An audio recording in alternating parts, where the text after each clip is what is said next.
Hello and welcome to a Saturday special edition, an interview with someone who sells EVs for a living and what they see coming in the future. Stick around and you'll find out more.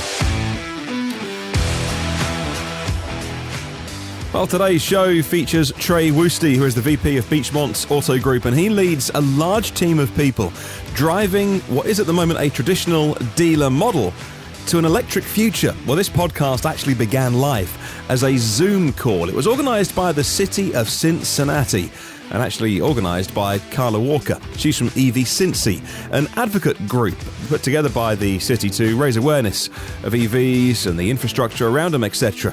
Well, you'll hear Carla's voice on the podcast today at points as she was the admin of the Zoom call.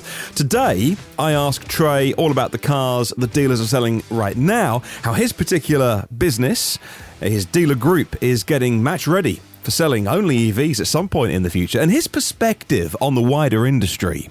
What are the challenges facing dealers? Where do they see themselves in a world which is increasingly shopping online and yet sells the kind of items which are often the second biggest purchase we make behind the house that we live in? And so maybe that's not something that we want to do entirely online. We want to actually go and sit in the cars that we're buying.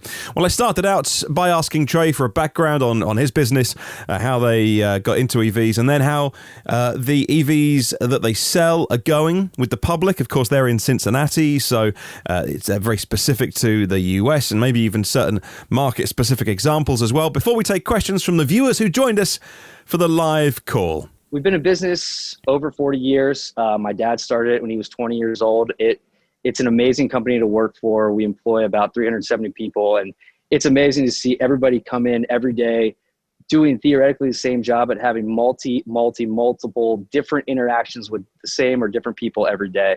And my dad makes it an awesome environment for us. He's the most anti-car guy that you could ever find.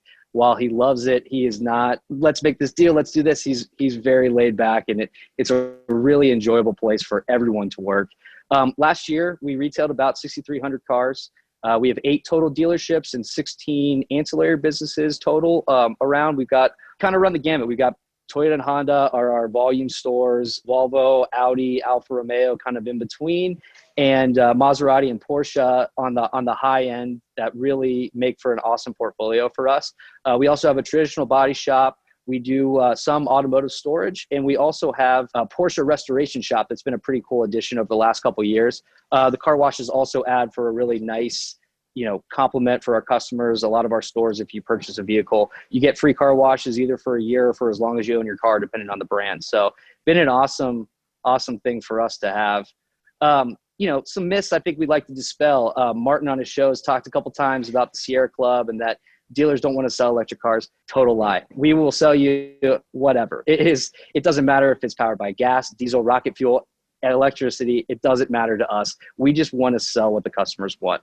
So anywhere that you can have a great interaction with a dealer, I think a lot of people have had their interactions with a dealer frozen between like 1975 and 1985 with plaid jackets and a Foursquare. If we're able to make it more customer friendly, we're doing everything in our possible power right now to do that. And I think that moving on with this presentation, we'll get into a little bit of discussion that we had earlier about some of the things that we're doing that really are exciting for our customers. We actually have heard randomly that employees of automotive manufacturers are afraid to drive cars. We heard on a call that the North American head of one of the larger automotive manufacturers had to call people into his office to get them to drive an electric car when they had some at port. So it's not just a consumer-facing thing or a dealer-facing thing. It's a person-facing thing. And people just don't know how it fits into their lives yet. And that's something that we're here to help you. Obviously, you guys on this podcast probably already know, but we're here to help the average consumer figure out and learn about electric vehicles and make sure they can fit into their lives. Good to get a US view of the different models. Let's start with Audi, which we can see behind you, the e-tron. How's it going? Behind me, you can see this is a 2019 e-tron. This is actually our last one that we have in stock. We are waiting for the 2020 e-tron Sportback to get here. Unsure exactly when the e-tron GT is going to be here. And the Q4 e-tron you've seen. I've actually seen the concept car. That's a nice car, right? Beautiful. I mean, one of the coolest looking cars I've ever seen. And if you haven't checked it out, Google it. it looks spectacular, and I hope the production model looks exactly like that when it comes out. It's going to be an unbelievable price point. I think I've heard mid 40s, which would be fantastic, especially with the tax credit on top of that price. What about the plugins? Audi also is launching a bunch of plug-in hybrids that are out now or due out soon. We have the Q5e, which is out in stores, the A8e, which is in stores, and the A7, which will be here hopefully by the end of the year. I know with the virus, everything's kind of been pushed back and delayed in time frames. So all will be awesome cars and provide a pretty significant portion of range. I want to say over 30 miles for each one, which, on a daily commute is pretty amazing. So you should be able to get to and from work depending on your drive pretty easily. Your biggest problem is going to be making sure that the gas doesn't go bad in a lot of these cars.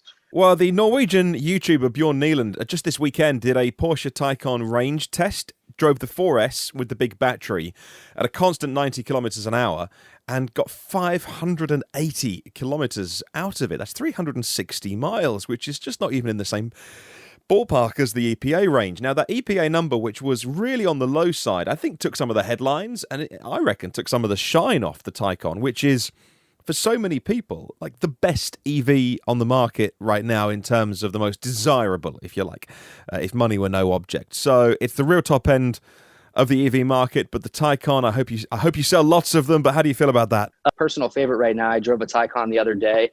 We just got our first 4S's in, and man, they are spectacular. We've seen a lot of pre-orders for Turbo S's, and we pretty much sold almost everything that's coming in. It's an awesome car and well worth it. So I know there's also been rumors of the new Macan, the next generation Macan, which is a few years out, but worth mentioning. Currently right now, the plug-in Cayenne is a fantastic car, and the plug-in Panamera also. They came out with the new version of the Panamera with the Turbo SE hybrid, and man, that's the perfect way to use the electric as like a boost. Just give it a little bit more horsepower. It's super fast and fun, but adding that a little electric boost is really great. Moving on to a European brand next. All right, I'm slightly biased, but I do think Volvo's styling is the best in the business right now. I just think it is completely on point. And that goes for Polestar as well. But, for both of those, like for Volvo, the XC40 Recharge is basically going to be on the same platform as the Polestar 2, which again is getting all the headlines right now. But the XC40 Recharge is going to be a very useful car, bigger form factor if you got stuff to put in the back or dogs, and you just need a more practical car than the Polestar. How's Volvo working out for you? Volvo obviously has made a lot of electrification promises, and right now they're really coming to fruition. They just announced the XC40 Recharge.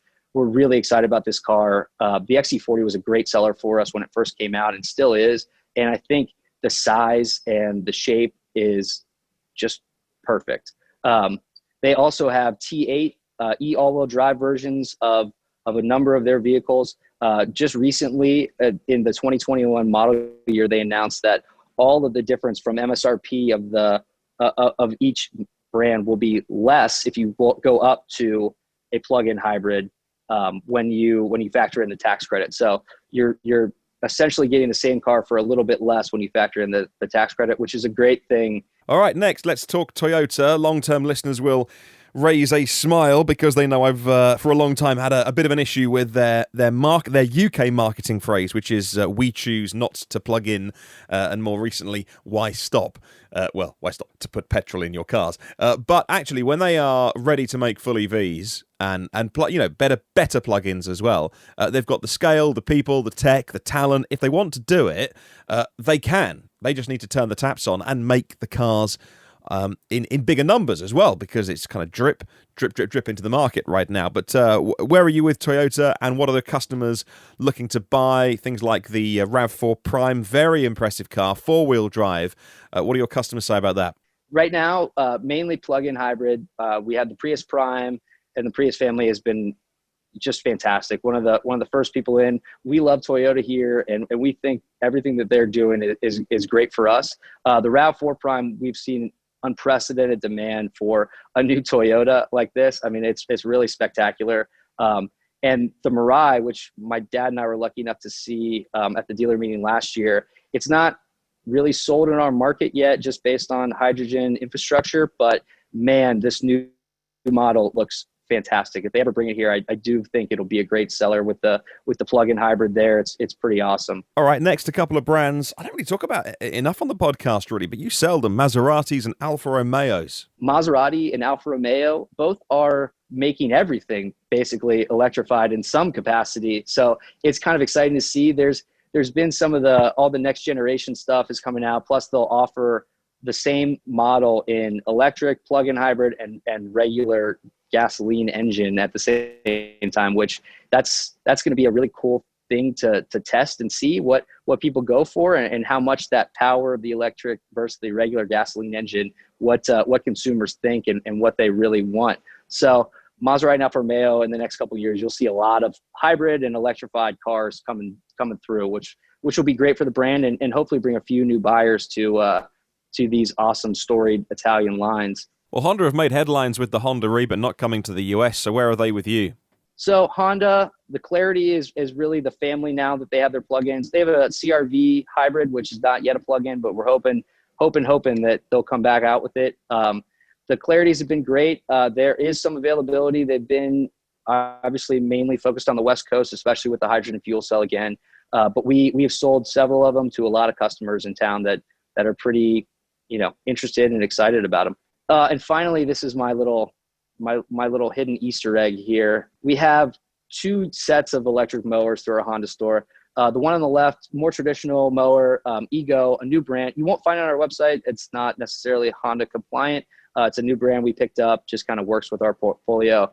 And on the right is one that's near and dear to my heart. I moved last year and unfortunately had to give it up, but the Honda Mimo is an electric, like Roomba lawnmower, and it is really one of the coolest things ever. I had a yard in the city of Cincinnati. It was about 1/10 of an acre, and it would mow it all night long, and my yard would be perfectly kept except for the border of the electric fence around it, and then I'd have to take a little weed whacker and go around for 5 minutes and cut it. But it is so cool and so funny. If you have a yard that works, please let us know. We'd love to show you what it can do.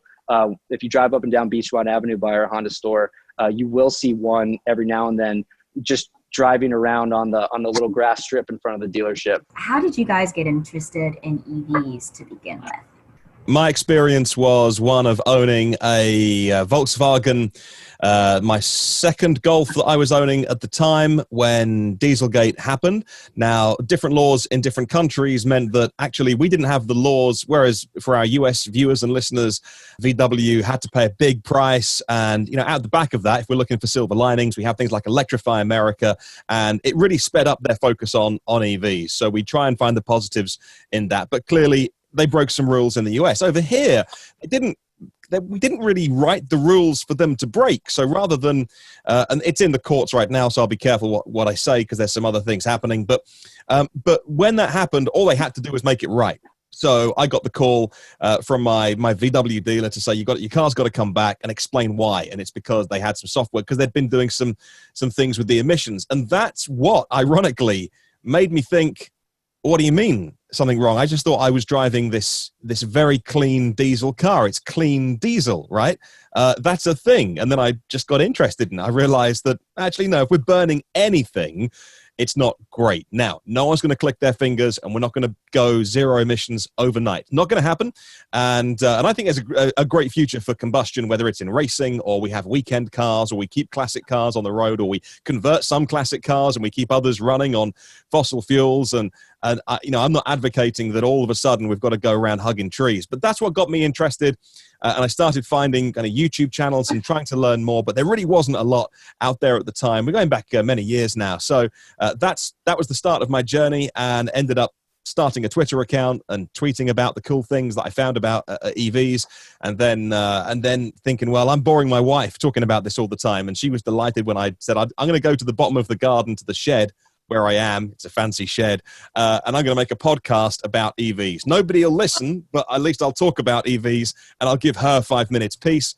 And well, it turned out a few people were interested in listening, and it's been a heck of a journey. And now my story. How about you, Trey? I've got to give credit where credit's due. So my dad, when we were growing up, he'd always, I was a 911 guy. That's what it is. It was only that. And that was the Halo car. Right. And so, but my dad would have one of his friends that was a dealer somewhere else, like import him in one of the first plug-in hybrid Priuses, 10 years ago, maybe even longer, 12 years ago, before they were really nationwide, when you could only sell them in California and they had to be returned to California. So he did that. He drove one of the first plug-in Panameras, one of the first plug-in Cayennes.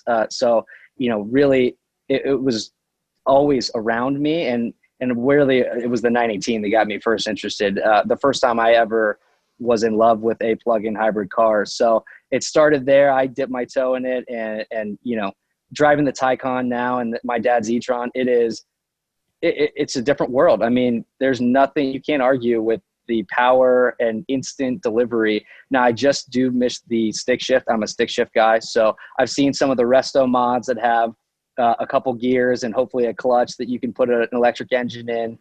So that's where I'm going to be living, I think. But I on a daily drive, there's nothing better than that. Now, I think Elon Musk, we haven't mentioned Tesla really yet. I think he's done a really good job at positioning their way of doing business as the only way. Like, if you go back to the late 1970s, IBM was the only game in town with computers, right? That was the name attached. And so I think fast forward 40 years, I think you say EVs, many people will say Tesla and Elon. He has a huge public profile, sending rockets into space, and he's doing a good job with that brand. But he makes a big deal of, well, you can buy our cars online. I think that captures people's imaginations. Well, Trey, you have a big car business.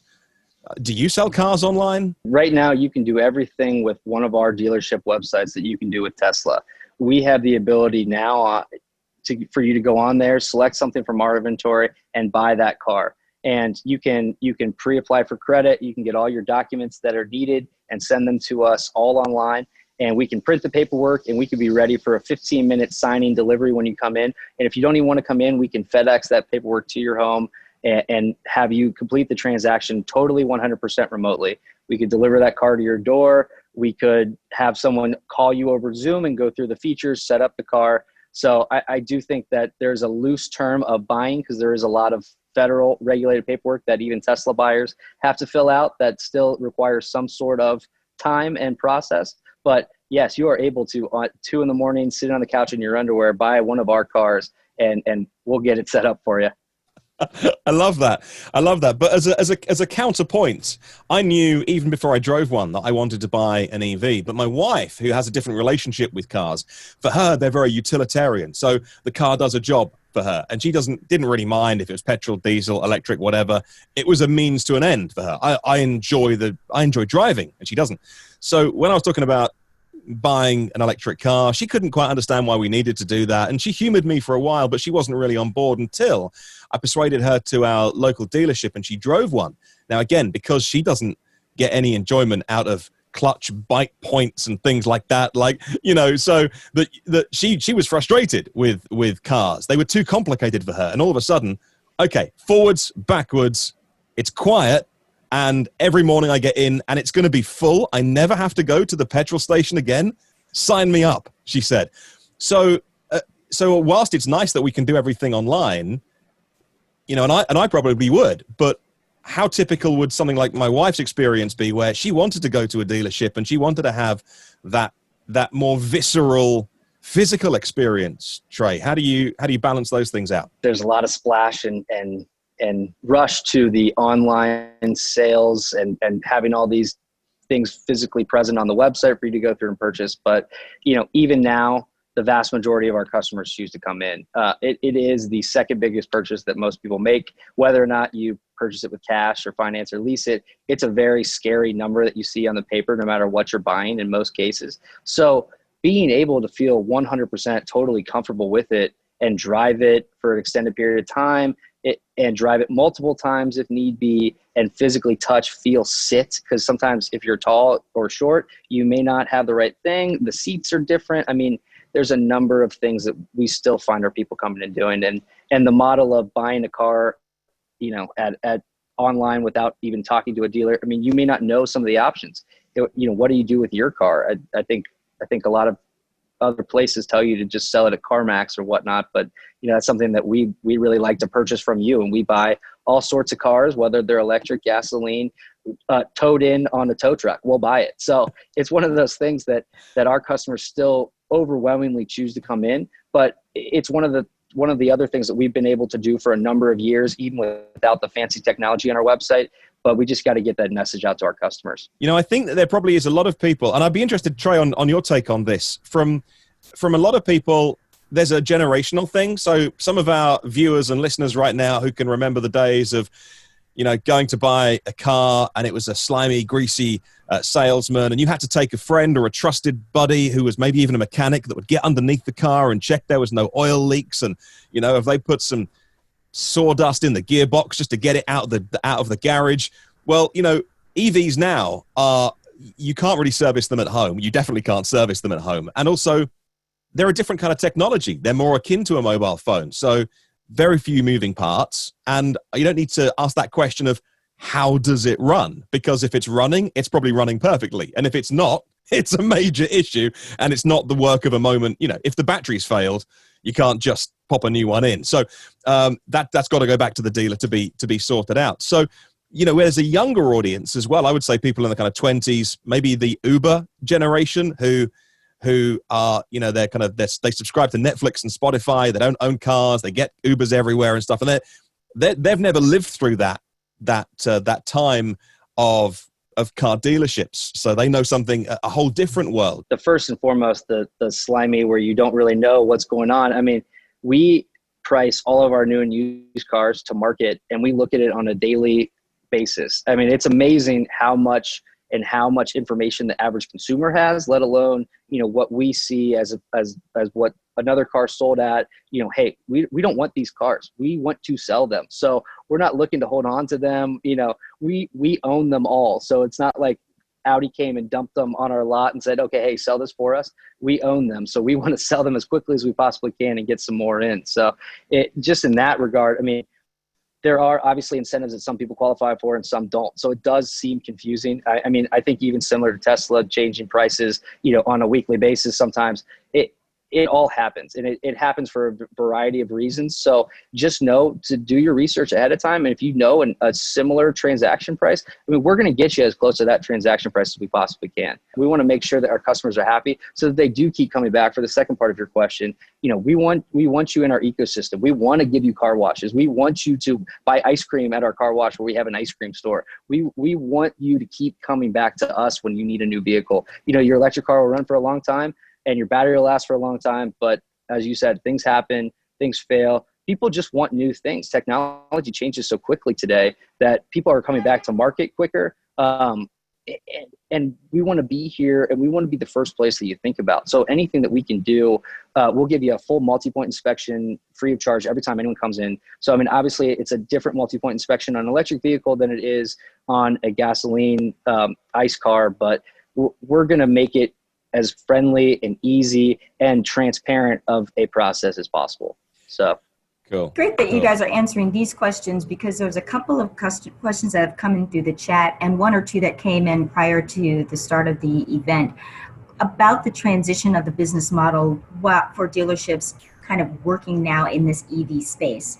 A lot of folks have a lot of questions about, so because there isn't that maintenance for EVs, how are dealerships kind of going to make their profit? So it's really great to hear you, Trey, talk about some of the other services that you all are providing there. I know that we got a question in early from Marty Young, who I think I see on the call now, more specifically about that. Hey, Marty. Asking how that traditional dealership model can be viable with what he believes is going to be something akin to almost a 50% reduction in the loss of your gross profits. Marty, did they answer your question? I would prefer to hear a little bit more detail on that. And specifically what I was referring to, Trey, was something from the National Automobile Dealers Association, where they said that roughly, just to, I guess, put this quickly, 26% of dealer gross profits are from new vehicle sales, 25% are from used vehicle sales, almost 50%, 49.6%, comes from parts and service. Electric vehicles have drastically fewer parts and require almost no service.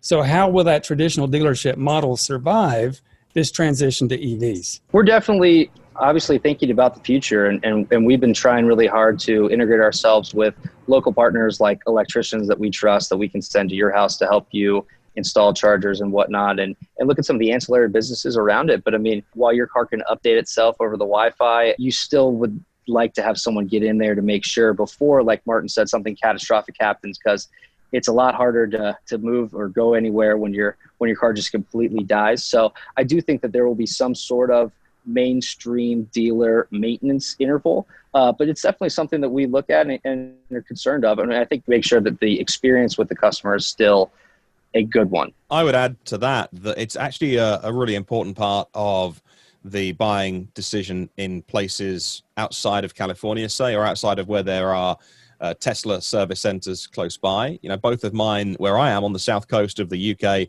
I'm 2 hours away. And I mentioned this on the podcast and say, well, I'd love a Tesla. But one of the things that genuinely holds me back is I'm 2 hours away from where it gets fixed. And then people email me, but they'll come to you. Like, oh, okay, right. Is that in the UK already? Like, I didn't know that. And then, but even so, put it on a truck, get it back there. Like, yeah, but my electric car dealer is 5 minutes down the road that way. And it's like an insurance policy. You hope you'll never need it. All machines are going to go wrong. Same with Polestar. Like, so here in Europe, it's the Volvo dealerships are going to be getting involved. Saw some pictures today in I think Norway of the Volvo dealership handing over the Polestar, right? So that's great. I have a Volvo dealer near me, but in the US, it's different with different rules. So now Polestar have got to build out a network, but if you're not with 150 miles of them, they're not going to cover the cost. So it's a serious consideration when you're making the second biggest purchase in your life, apart from a house for most people, of where does it go when it goes wrong? And simply saying it's never going to go wrong is kind of a typical Twitter answer. And I've said that before as well, and say, well, you know, EVs are very reliable, but when they do go wrong, you just want to get it fixed as easily as possible. So I'm certainly interested in that at the minute, that next phase of the adoption curve. I think we've gone through the first phase of people who don't mind the inconvenience, like people who are happy to be beta testers of EVs. And I think we are somewhere in the middle of coming out of that first phase, or 1A, and getting into phase 1B of people who just need a little bit more reassurance. And then there's going to be the mainstream over the next 10 to 20 years. Yeah, I mean, just to kind of add on, I mean, one thing I shied away from, I mean, obviously every manufacturer has recalls. And, you know, I think early on, recalls, especially from Tesla, were handled on an individual basis versus one of the legacy OEMs, which would recall an entire series of cars. So I think with the advent of regulation and whatnot coming through there's always going to be a recall, whether it's a clip, a bolt, a something. And I mean, I do find that there's still going to be cases for us to be able to do your service. I mean, it's not going to be fun if at 7 a.m. the tire shop's not open. You know, we will be. We're there. Some of our stores are open until 11 o'clock at night. So we're there for our customers, and we think that we've put in a lot of time and face in our community, and we'd like to hope that our customers think of us first when it comes to every little thing about their car. You know, dents, dings, scratches, whatever it is, we're happy to help. Yeah. Denise in the comments says, I found dealers that I've spoken to, says Denise Mustaine, say that the dealers don't bring up how an EV is good for the environment, nor do some of the salesmen know how important it is that EVs are charged with wind and solar and hydropower. It seems to be the missing link, says Denise. Yeah. I can talk to that, because the first EV that we bought, I didn't tell the gentleman that I knew a lot about it. I didn't intentionally play dumb. I wasn't trying to con anybody, but you know, I certainly didn't say that I did a podcast every day about electric cars, you know, and I'd signed the agreement, you know, and it handed over the keys, and we're doing the niceties. Thank you for the coffee. And he said, hey, by the way, how are you charging it? And I thought at the time, this is broken. Like, I know how I'm charging it, because I've already bought the granny, we call it a granny cable, but the 3-pin plug, because I didn't have a wall box at the time. But I know that. But if I was a normal customer, this is years ago, like, that's a terrible way for, like, he'd made the sale. He didn't, like, he was just one of those car dealers. He didn't care. Like, maybe he had got some commission or hit his target. Hey, how are you charging it? Oh my goodness. You know, you guys seem switched on. Do we need more education? I'm sure some of our salespeople are much more interested and educated than others, but I think we try to get the product in the hands of the people that are talking to you. So, my dad came up with a great suggestion of sending our guys out. Our infrastructure is coming along in Cincinnati and not quite there yet. But the main fast charger is over on the other side of town, essentially. So I sent each of my salesmen there one day, and I wanted them to charge a car as a customer would. It's the Electrify America charger. So they had the app, they had a phone, they needed to go over there and charge it. And some figured it out and some didn't. So it was a good way to see who was dialed in, who's not. Along the lines, our manufacturers do a great job of training us, especially on new model launches and doing continuing education. Each of our salespeople, depending on the brand, have to be certified to a level of passing a test with an instructor sitting right in front of them on a monthly, quarterly basis. So we will have a number of different things available for our staff to relate to customers and when to bring that up in the process. But again, those are the type of things that, like right now, I'm asking, please, if there's something that you had a bad experience buying an EV sometime, I'd love to learn. I mean, that's going to be one of the things that keeps people coming back to us. And we think that we're ahead of the curve, but we can always learn more. Steven says, do you offer extended test drives to allow a customer to decide if an EV will fit into their lifestyle? EVs, if you haven't had an EV and you don't know how you're going to get around or what it's going to be like, a lot of our manufacturers have talked to about the extended test drive and whatnot. So, I mean, we haven't had a lot of people ask for it, but it is something that, we do a lot of test drives, and depending on the brand model and availability of the model, if we have 30 people waiting in line to drive a car, it's not necessarily feasible, but they can be available. We also have them sprinkled into our service loaner fleet. So it is something that customers that may not be interested in getting an EV would be interested, will drive it for a day or two while their car gets serviced and learn a little bit more about it. Doug says, how do the actual manufacturers themselves support you? Because you are the conduit between the customer and the manufacturer. What are they doing to help you? Yeah, I mean, I think our manufacturer partners do a nice job. Like I said, the training is really helpful. They're now asking for our input on launches of vehicles. And I think, tailoring programs to certain markets to increase the number of EVs on the road is one of the other ways that they're helping us. So they're not ungodly expensive to get into. They're a lot more affordable for a lot of other people. Clinton, who I follow on Twitter and has always got something interesting to say about EVs. Have you got something that you want to add to the conversation if you want to come off mute and chip in? I'm an advocate of EVs, and I hear what you're saying, that the manufacturers are coming to you to sort of try to tailor programs for different geographical regions. I mean, what I would like to see more of, quite honestly, is I think the hybrid discussion, I'm not a big fan of it. And the reason I'm not, and I'm hoping that you can communicate that to the various legacy automakers. If we look at the Chevrolet Volt, which is no longer being manufactured, it had a range on electric around 53 miles, which is about 85 kilometers. And the Toyota Prius Prime plug-in, not the self-charging hybrid, but the real hybrid, a range of 25 miles or 40 kilometers. So I'm prefacing that my question with that information because I feel that the legacy automakers have done a terrible job when it comes to hybrids.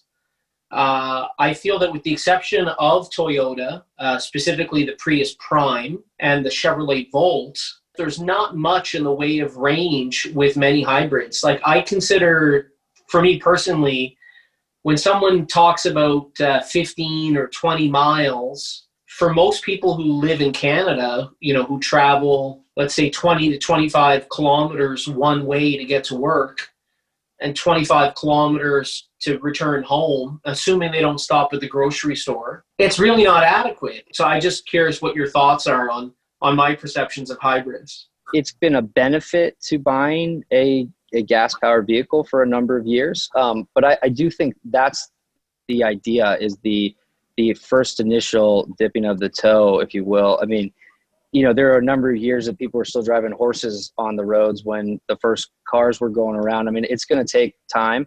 And, with the charging infrastructure, it's not there, at least around here, or available to all people outside of Tesla or whatever, for customers to just completely be ripped off of gasoline. It's going to take a number of years to build it out, and multi-billions of dollars. And I think this is a good way to get people into it. And I think if you have the ability to drive a shorter distance on a daily basis, or not have a third car, I find that the plug-in hybrid is a really nice way to try to reduce your footprint as much as you possibly can afford, or to stand it, or whatever you will. I do think that obviously more could be done. I also think that hydrogen fuel cell is a much better alternative than gasoline. So I'd love to see that be developed, in conjunction with the electric range, but it's just not there yet. So they can't pull back completely. What they can do is what like Volvo's doing now, where, they are lowering the prices of the plug-in hybrid cars to make it enticing for customers to go up to that car versus buying just a pure gasoline vehicle. The range, from my perspective, it's a little too low for wide scale adoption, unless you are an urban city dweller where everything is within 5 or 10 kilometers of where you live. Well, that's where a plug-in hybrid can work really well, because you can do an electric powertrain on the rear wheels. Your combustion car engine can drive the front wheels. You've got a four-wheel drive car that's great in bad weather, and you've got an all-wheel drive car thanks to plug-in hybrid. Where you say it's not so good is that it's also really cold where you are, and that's where batteries do suffer. It's going to work for some people better than it is for others. And right now, when you have some of the communities, when you're outside of Cincinnati, you're a number of miles away from an electric charger, and doing a 30-mile jog down to the thing, or a 80-mile jog, you lose a lot of electricity very quickly. So it isn't something that works for everyone right now until battery technology gets better, but we're just not 100% there. But we can definitely, we're always advocating for better product. Like right now, the world is battery supply constrained. And so one of the things about plug-in hybrids is that, what do? You take, so the news this week was that the Lucid Air is going to do 517 miles. I can't believe I'm saying this out loud. Is it too much? Is that too much range? Have we actually got to the point in already when we're saying, hang on a minute, that's too much, because you can have a smaller battery. What is enough? Is it 300, 400, 500 miles? It's 800 plus 830 kilometers in the Lucid Air. Okay, so that's not when it's cold, or et cetera, et cetera.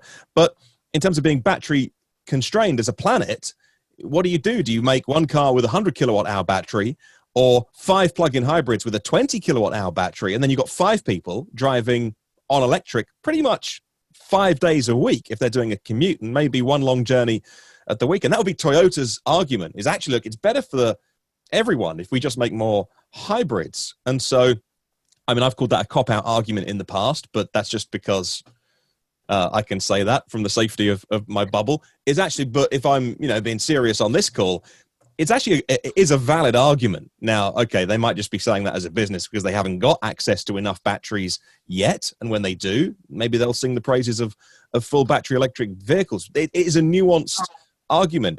David Donnelly in the comments says, any thoughts on Mach-E or Nissan Ariya? If I can take that, Mach-E, fantastic. They've done it seriously, and they did it quickly. Nissan Ariya, make it now. There's nothing to stop Nissan making the Ariya now. Why is that scheduled for late next year? It's not like it's got magical specs. It's got really solid specs on the Nissan Ariya. They've got the people. They've got the technology.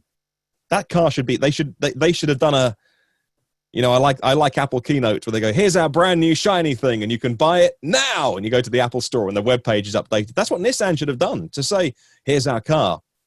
And it's 18 months away. Crazy. And, the same with the Cadillac as well. The Lyric announced recently.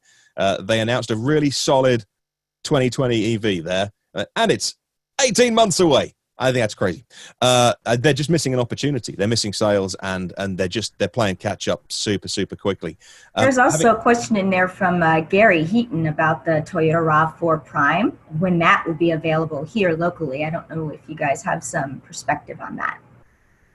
I believe it should be here by the end of the year. I mean, no, unfortunately, the first year production is pretty constrained. So you should see a few of them trickle into the market. I think the new models reach end of September, maybe early October, just on some delays. But it's going to be a great car. I mean, literally every phone call we've had with Toyota, they've talked about the incredible demand that they're seeing, coming from customers through the dealers back to them. So, and we're seeing it as well. It's going to be awesome. So it should be coming soon. So if you want some more information, Gary, please reach out to me. Happy to help.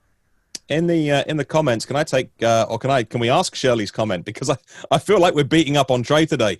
But Shirley said, buying an EV online avoided the uncomfortable feeling where one person passed me to the next sales guy, who passed me to the finance guy. And Shirley says, what can you do as an industry of dealers to stop people feeling icky? That's a really good word. And I think maybe unfairly, some people are painted with that brush, but I feel like we're beating up on you, but it's kind of the truth. Some people see it that way. No, and you know what? I think the industry has earned it, but it's not fun for us either. Let's say that. So we don't want to do that. We would prefer to give you our best price, the first price, and not have you go to 10 other people that are going to give you $1 more off than we are. It just makes for a really contentious transaction in general. Like I said before, I mean, there's so much information available to consumers today that you can make an informed decision on a car price, if it's a good deal or not, and check out the incentives for yourself and what you qualify for. And a lot of times with financing, if you do go that route, or leasing, there are incredibly competitive rates. We shop a number of different banks on your behalf. A lot of times if you bring financing, we can even get a better rate from the same bank. So it's one of those things that it's an incredible machine to take a car and then look at a 45-page book of incentives and rates and whatnot and figure out exactly what the monthly payment is. But I promise you now, online, we can do it with the push of a button. So we'd love to take your 100% online and make it as close to that reality as possible. So that's where we come in as a dealer group and eventually an industry. But I think that we can really take a lot of the stress out of it. You just need to be communicating with us up front. I mean, this is what I want to do. This is how I want to feel. This is what I want. And we want to deliver that pricing. We actually have a website that's like nohagglepricing.com. So we've believe me, like I said, my dad is the antithesis of a car guy. So we do not want to make people feel uncomfortable. We want to be upfront, transparent. Our cars are priced to market, and we're trying to give you the best deal we possibly can by still making a viable business, thanks to the question earlier. Yeah. I think as a comment from Doug that I saw earlier about this is going to be like a tipping point or a line in the sand where the good businesses survive and thrive, and the bad ones that deserve to go out of business or have less business, this is probably going to be a moment. So the car that we bought, that we've had for a year now, and we bought that new, and it sits the other side of that wall just behind me. An amazing experience, because I love being sold to by a great salesperson. Like when it's a good experience and it's not icky, I love dealing with someone who, as you just said, ask me what I want. I love being sold to. I mean, I've never been a salesperson. I think I'm a frustrated salesperson because I love that process. And, he emailed me everything up front. All the documents that I had to sign were PDFs. So I printed them all out on my printer at home. I signed them all. So literally when I went to pick my car up, and he said, I'll deliver it if you want, and just hand the paperwork over. But I wanted to go in and see him because he seemed like a nice guy. And we went in, and I had everything printed. I had everything signed. And then there was just a couple more things that he had on his iPad. He just lifted up his iPad, and I digitally signed it. And he gave me the keys, and it took seconds. And so that was an amazing sales experience from a dealership who I've recommended probably tens of times to my listeners who've said, who do you recommend I get a so-and-so from? And I've recommended this guy because it was an amazing experience. That's what we strive for. I mean, the funny thing, just to throw a stat out there, and obviously it may be different with this community or whatnot, but, from what we see in an industry, 70% of the people, give or take a few percentages, that walk into a car's dealership have something in mind, and they end up buying something completely different. So they come in on one single car, one stock number, one VIN number, and they end up taking something completely different. Now, whether that's car, option, spec, color, whatever, it's a big statistic. So buying things online like that, it's definitely another justification for our existence, let's say. Just got a few minutes left, and I'm going to throw this out to both of you guys. What can we do? And Trey, this has been great to hear how EV ready you guys are and what you do to make the experience so much better for the buyers or the potential buyers. What can we do to get more dealerships to be ready to sell to this new wave of EV buyers? And I throw that out to both of you. I don't know if that's something that's different in just the markets relative to the US, or if dealers around the globe are kind of doing something really different to make that experience for EV buyers that much better. In Cincinnati, nothing. Don't worry about it. Don't tell them anything. We'll be fine. No, just kidding. We obviously need to learn, but similar to what I said, I mean, we don't know what we don't know. Obviously our inventory and the building of the cars is based on demand. So if you have demand for these cars, if you want to buy these cars, if you want to test drive these cars, go do it. We don't know what we don't know. So sitting online and, looking at Googling pictures and doing whatever, that doesn't necessarily help us or Audi or Porsche or Toyota make one more car. But if you come in and you buy one, or you think you want one, and we get down the funnel and it's not right, that still is something that says someone is interested in this car to us. Maybe we should get another one, and we sell it to somebody else and we get another one back. So come out, talk to us, but don't do it in a way that we can tally it and show the manufacturers to keep making more. I don't want a lecture from car dealers on this is a CHAdeMO plug, this is a CCS plug, but I do want a level of asking questions to know where I am in that. And if I'm genuinely walking into a dealership and I don't know anything, it would be great to be pointed towards a resource to say, look, there's 3 or 4 different plugs depending on where you are in the world. And actually, we can tell you about it, or here's, wouldn't it be so cool if like a dealership had done their own little mini YouTube series featuring their staff so that there's that, hey, here's this and here's this. And if I knew that already, I haven't got to learn that bit. So there's a big education job to do. And I think that applies in Europe.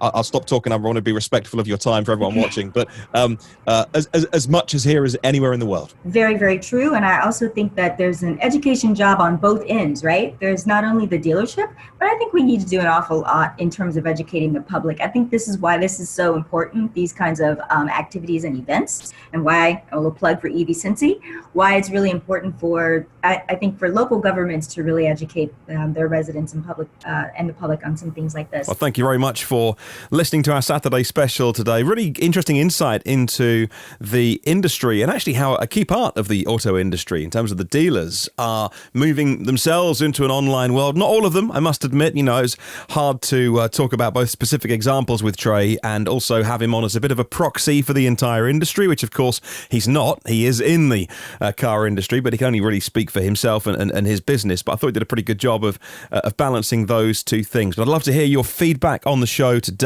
Anything that you want to get in contact with, feel free to email hello@evnewsdaily.com, or we put the audio as an audio-only show on YouTube. Please do feel free to leave a comment on the YouTube show.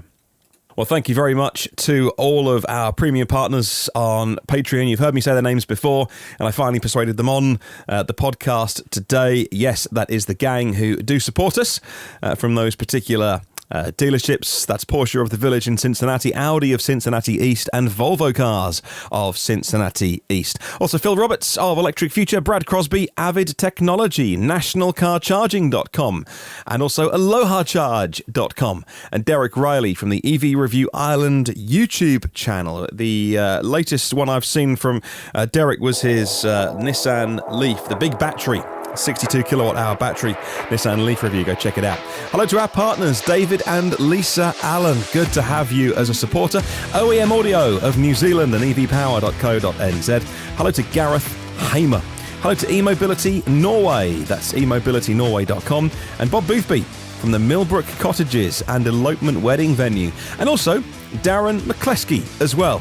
As a partner of the podcast, thank you so much. And all of our executive producers, I like to give you a mention once a week, and I appreciate your continued support. Alan Robson, Alan Shed, Alex Banahini, Alexander Frank, Anders Hove, Andrea Jefferson, Asir Khalid, Ashley Hill, Bjard Fuchstak, Brent Kingsford, Brian Thompson, Bruce Bohannon, Charles Hall, Chris Hopkins, Colin Hennessy and Cam ZV, Craig Coles, Craig Rogers, Damien Davis, Darren Fetch, Dave Jewson, David Finch, David Moore, David Partington, David Prescott, Don McAllister at screencastsonline.com. Eru Kyunya Nyombi, Frederick Rovick, Jean Rubin, Gilberto Rosado, Jeff Lowe, Headley Wright, Ian Griffiths, Ian Sear, Ian Watty Watkins, Jack Oakley, James Storr, Jim Morris, John C. Solar, and John, who is Beardy McBeardface of Kent EVs. Hello to John Manchak. Hello to Juan Gonzalez, Ken Morris, Kevin Mason, Carl Mahan, Lars Dallager, Lawrence D. Allen, Lee Brown, Luke Cullen, Marcel Ward, Mark Bossett, Marty Young, who was actually on that Zoom call, you heard, Matt Piccioni, Mia Oppelstrup, Michael Pastroni, Mike Winter, Nathan Gorbrand, Neil E. Roberts at Sussex CVs, Nigel Miles, Ohad Aston, Paul Ridings, Paul Stevenson, Pete Glass, Pete Gordon, Peter and D. Roberts at Oxon EVs, Phil Mouchet, Philip Troutman, Raj Badwell, Rajiv Narayan, Renee Kimmick, Renee Schneider, Richard Lupinski, Rob Hermans, Rob from RS Thinks, the EV channel on YouTube, Seiki Payne, Stephen Penn, Steve John, Thomas J. Tias, Todd Oakes, The Plug Seeker, and his EV YouTube channel, Tim Gutteridge and William Langhorne. Have a wonderful day. Catch you for Monday's show. Have a wonderful day. Oh, do remember, there is no such thing as a self-charging hybrid.